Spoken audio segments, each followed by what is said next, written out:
Hey guys, what's going on? Today we check out the Blackstar HT20 Mark II. So this amp is actually extremely versatile. I was very surprised, to be honest with you. 4 tubes for the whole amp. It runs on 2 EL84 power tubes and also 2 ECC83 preamp tubes. Now it is a 2-channel amp, a master control. It has a tone knob for the clean channel, complete 3-band EQ plus the ISF knob for the dirt channel. It has a reverb. It does come with a foot switch. The foot switch only turns on the voice for each channel and switches between the 2 channels. You cannot turn on the reverb from the foot switch, which is kind of annoying. The foot switch is probably one of the cheapest foot switches I have ever seen.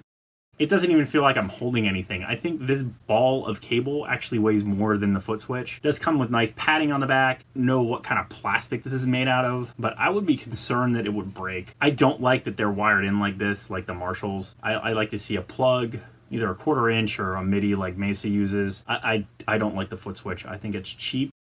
But that's probably my only complaint about the amp, actually. So you can go from channel 1 to channel 2 via the foot switch, which is awesome. So there's your 2 channels. But then it unlocks 2 more channels with the voice switch. So you can go from a classic OD tone to a more modern OD tone. And then from a chimey clean tone to a voxy type clean tone, which is very cool.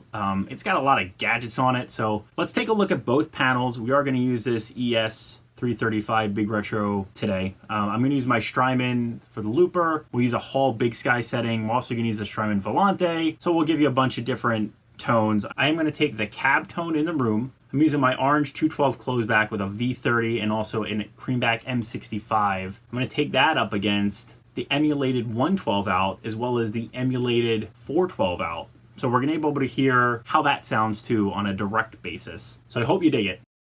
There is no standby switch. You just have a power on or off, period. You have a 20 watt and a 2 watt. So from here you can control the total wattage of the amp. The button out, it's 20 watts. When you push it in, it's 2 watts. Your overall master for both channels. Your reverb is across both channels. ISF knob. Now what this does, it goes from American to British.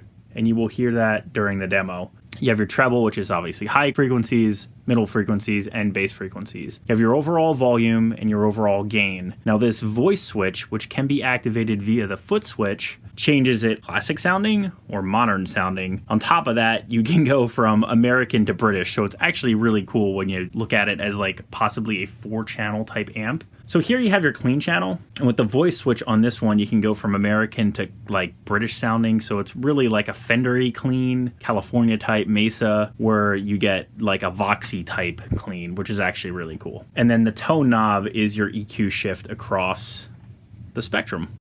There's a lot of stuff going on back here. The USB out, fully processed stereo signal. So you have your speaker, emulation, and stereo reverb. Whereas the emulated out here, you have a DI, you have your line out or phones, so you can plug in headphones here and kind of do whatever you want. But here's an interesting switch. Without pushing the button in, you're going against a 412 emulated cabinet or a 112 if you push it in. You have an MP3 or line in. So during this demo, we will use the effects loop. I'm going to have the Strymon Volante plugged in, and I'm going to have it at the -10. So the button is pushed in. If you have it out, it's +4. Over here, you have your speaker outs. So you have one 16 ohm out, which I will use one cab. It will be in the 16 ohm. Or you can have 1/8 or 2 16 ohm. So when you wire both of those together, you get an 8 ohm. So you can run 2 different cabinets, which is really nice, or just one. And then you have your fuses and then your main out. One other cool thing to mention about this amp is that the feet in the front are bigger than the feet in the back. So what it does is it shows the amp is tilted up. So when you're looking at it, it's actually tilted toward you, which is actually a really nice feature.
So what do you think about this amp? Do you have this amp? Do you have any questions or comments? Please leave them below. As always, thanks for watching. Remember to like, share, and subscribe. Many more videos to come. Don't miss one sub.